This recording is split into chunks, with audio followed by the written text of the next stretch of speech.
야, 이건 진짜 드라마보다 세다. 구독 안 하면 후회할걸. 스물셋. 꽃다운 나이에 난 강남에서 제일 비싼 예식장에 섰어요. 샹들리에가 번쩍이고 온갖 꽃들이 예식장을 가득 메웠죠. 하객들은 다들 웅성거리며 날 쳐다봤어요.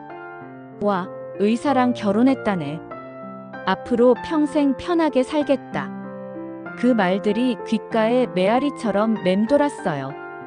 그 순간만큼은 내가 세상 주인공 같았어요. 근데 그건 내 인생 막장의 첫 무대였어요. 결혼식 끝나고 시부모님은 손님들 앞에서 자랑을 늘어놓았죠. 우리 며느리 참 복덩이다. 성내가 좋은 여자를 데려왔네. 모두가 나를 칭찬하고 웃으며 박수를 쳤어요. 나는 웃음을 지었지만 속으론 다짐했죠. 잘 살아야 한다. 부모님 얼굴에 먹칠은 안 해야지. 신혼집은 강남 고급 아파트, 친정에선 상상조차 못한 곳. 부러운 시선 속에서 시작된 결혼. 하지만 내 안은 묘하게 공허했어요. 내 남편 김성래, 10살 많은 의사, 그리고 무뚝뚝한 사람. 연애도 없이 결혼한 내겐 처음엔 멋있어 보였어요. 차분하고 듬직한 남자인 줄 알았거든요. 근데 그건 그저 말없는 성격일 뿐이었어요. 집에 와도 대화 한마디 없고 밥상 앞에선 잘 먹었다. 딱 그 한마디. 내 옆에 있는데도 늘 혼자인 기분이었어요. 책상 앞 의학 서적만 붙들고 사는 사람. 아내 사랑법은 전혀 모르는 사람이었죠. 결혼 후 나는 오직 아내와 엄마라는 이름으로 살았어요. 새벽같이 일어나 밥하고 젖병 데우고 빨래하고. 남편은 소파에 앉아 신문만 넘겼고 병원 서류만 붙들었어요. 나는 하루 종일 분주했는데 내 이름은 점점 사라져갔어요. 사람들은 나를 성래씨 아내, 민승이 엄마, 민주 엄마라 불렀죠. 나는 더 이상 손혜인이 아니었어요. 그때는 몰랐어요. 내가 얼마나 공허한 길을 걷고 있었는지. 그게 내 인생의 첫 번째 함정이었어요. 애들이 자라면서 집은 낮이면 고요했어요.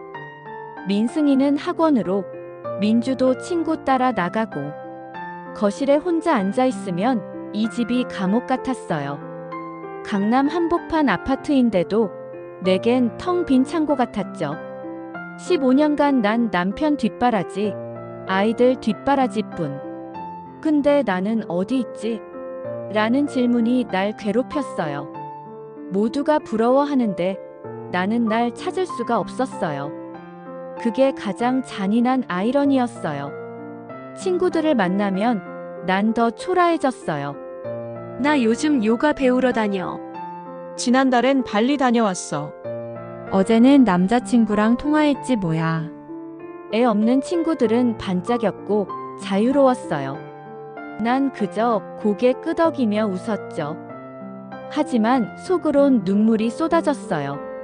23 이후 난 단 한 번도 나로 살아본 적이 없었으니까. 남편이 말했죠. 민승 엄마, 부부 모임 가려면 골프 좀 배워둬. 난 솔직히 관심 없었어요. 근데 강남 3호 체면 때문에 억지로 시작했죠. 그리고 그 사람을 만난 거예요. 정혜요. 내 첫 골프 강사. 사모님 자세가 이게 아니에요. 이렇게요.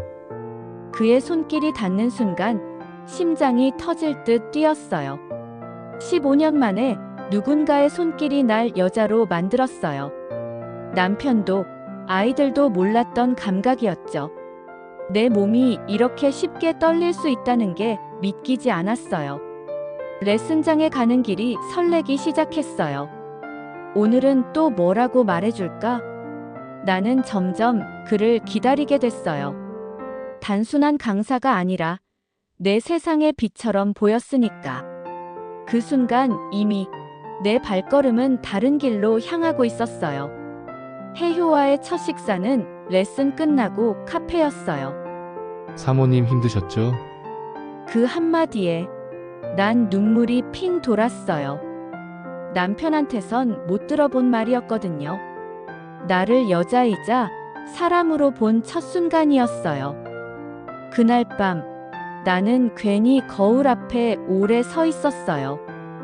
주름진 얼굴이 아닌 다시 23 신부가 된 듯한 착각.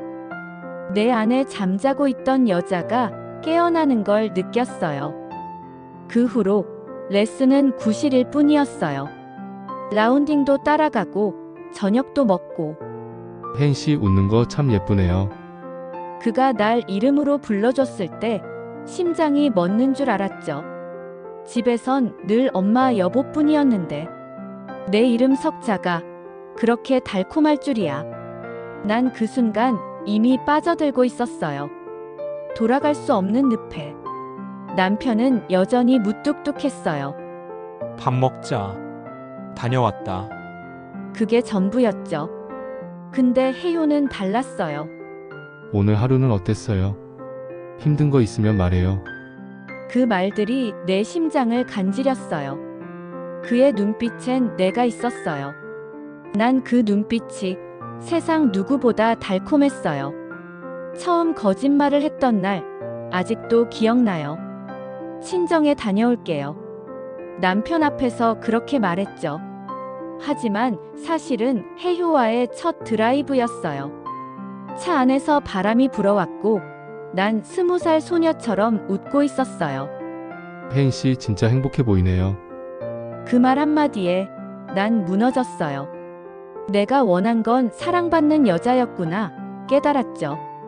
연애라는 걸 해본 적 없던 나. 그 순간부터는 열병 같았어요. 카톡 알림만 울려도 심장이 쿵 내려앉고 레슨장에 가는 발걸음은 데이트하러 가는 것 같았어요. 집에 돌아오면 남편이 눈에 안 보였어요. 그 사람만이 내 전부였죠. 그리고 난 스스로를 합리화했어요. 나도 이제 연애 좀 해보는 거야. 늦었지만 괜찮아. 낮엔 애들 학원 시간에 맞춰 짧고 뜨거운 만남을 이어갔어요. 호텔은 위험해서 처음엔 집이었죠. 그러다 아들이 갑자기 학원을 빠지고 일찍 집에 왔어요. 현관문이 덜컥 열리는 순간 심장이 멎을 뻔했어요. 다행히 들키진 않았지만 그날 이후 집은 위험한 장소가 됐죠. 그리고 우리는 더 깊은 곳으로 숨어들었어요.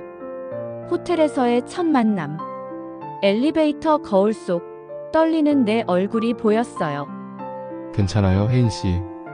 제가 지켜줄게요. 혜효의 속삭임에 난 고개를 끄덕였어요. 방문이 닫히는 순간 나는 다시는 돌아올 수 없는 강을 건넜어요.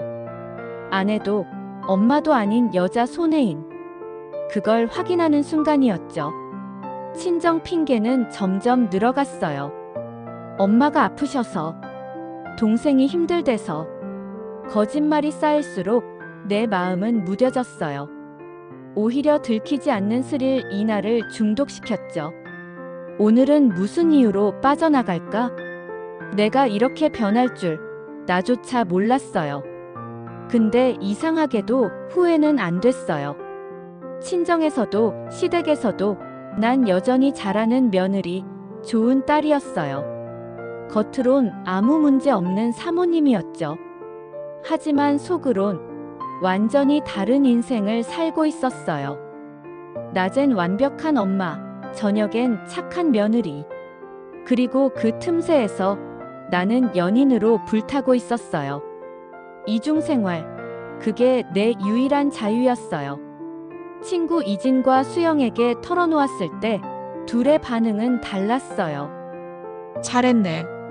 이제야 여자로 사는 거지. 이진은 웃었죠. 야, 위험하다. 큰일 날 수 있어. 수영은 얼굴이 굳었고요. 근데 난 이진의 말이 더 달콤했어요. 누군가 날 응원해주는 기분이었거든요. 그날 이후 난 더 깊이 빠져들었어요. 돌아갈 길이 없다는 걸 알면서도. 가끔 남편과 저녁을 먹다 보면 혜요 생각이 미친 듯이 올라왔어요. 남편이 말했죠. 민승 엄마, 내일 모임 같이 갈 수 있지? 난 대답했어요. 응, 알겠어요. 하지만 머릿속은 온통 혜요였어요. 남편의 목소리는 점점 소음이 됐고 그의 부재만이 나를 더 목마르게 했죠. 그러다 드디어 혜효와 해외로 떠날 기회가 생겼어요.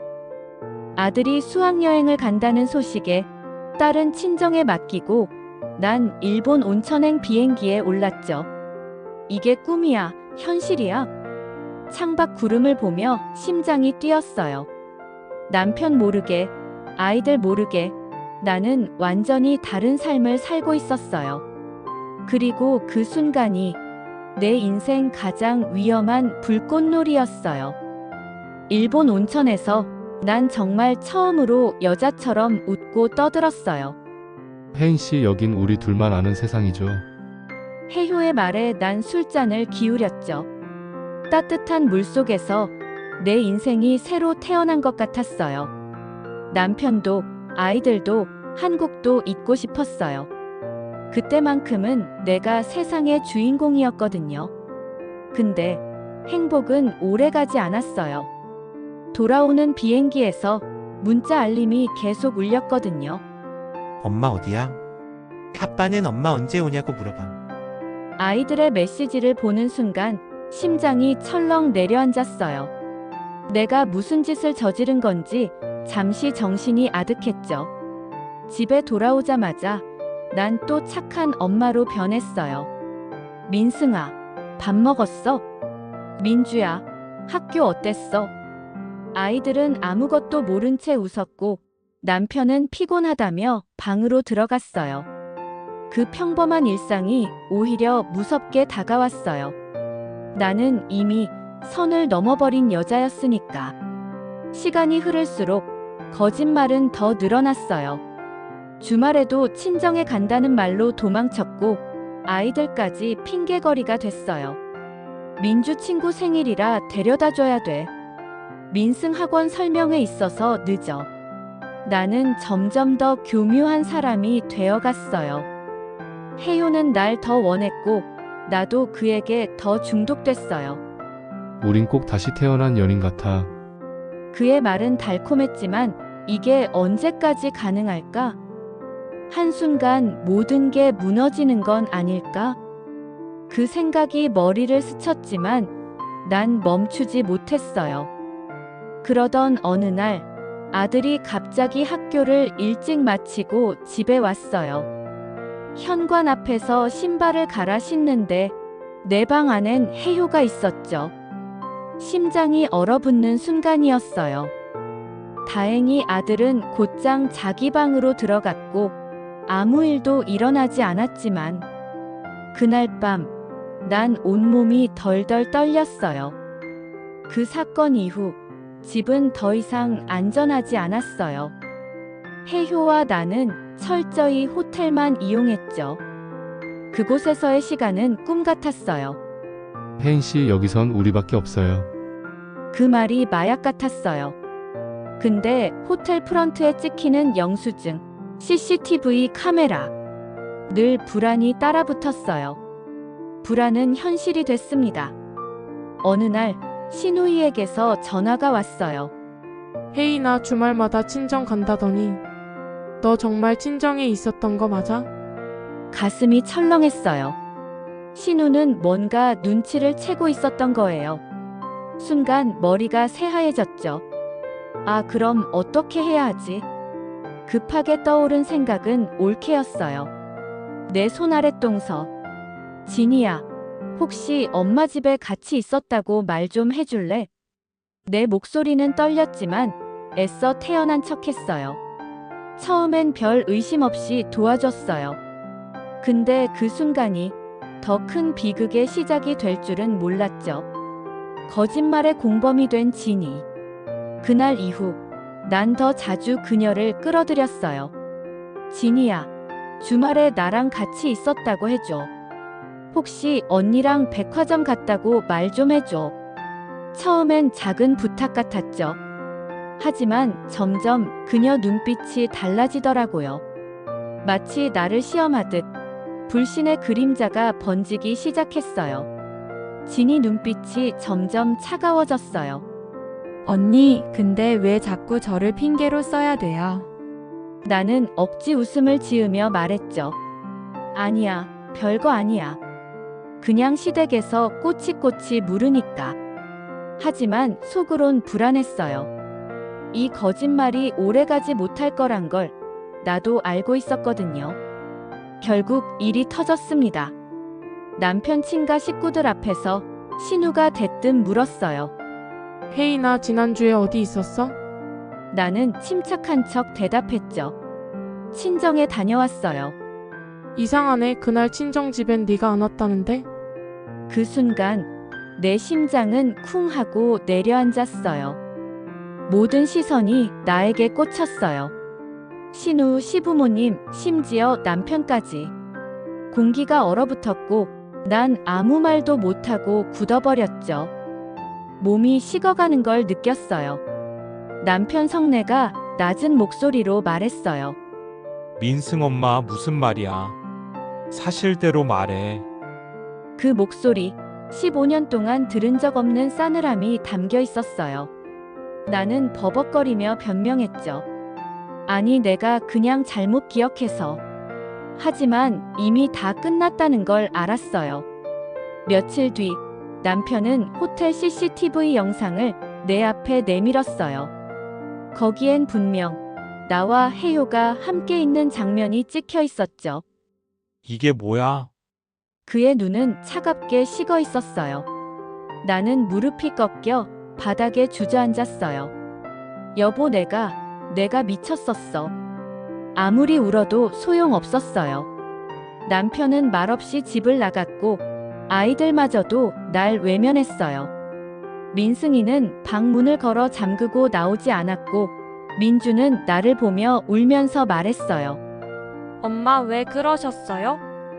그 말 한마디가 칼처럼 가슴에 꽂혔어요. 그리고 해요. 그는 나를 지켜주지 않았어요. 혜인 씨 미안해요. 저도 제 인생이 있잖아요. 그는 연락을 끊고 흔적도 없이 사라졌어요. 남은 건 나 혼자뿐이었어요. 돈도 사랑도 가족도 다 잃어버린 채 친정집에서도 고개를 돌렸어요. 내가 어떻게 그럴 수가 있니? 부모님 눈빛엔 실망만 가득했어요. 그렇게 난 세상 어디에도 설 자리가 없었어요. 손혜인이라는 이름은 욕망과 불륜의 대명사가 되어버렸죠. 강남의 화려한 예식장에서 시작한 내 결혼. 모두가 부러워했던 그날은 이제 내 인생에서 가장 잔인한 아이러니가 됐어요. 의사 사모님, 행복한 아내. 그건 다 껍데기 뿐이었어요. 실속은 텅 비어 있었죠. 나는 깨달았어요. 한순간의 달콤함이 내 전부를 무너뜨렸다는 걸. 남편의 사랑, 아이들의 존경, 사회적 체면. 그 모든 걸 잃고 나서야 알았어요. 내 인생은 내가 직접 만든 막장 드라마였다는 걸.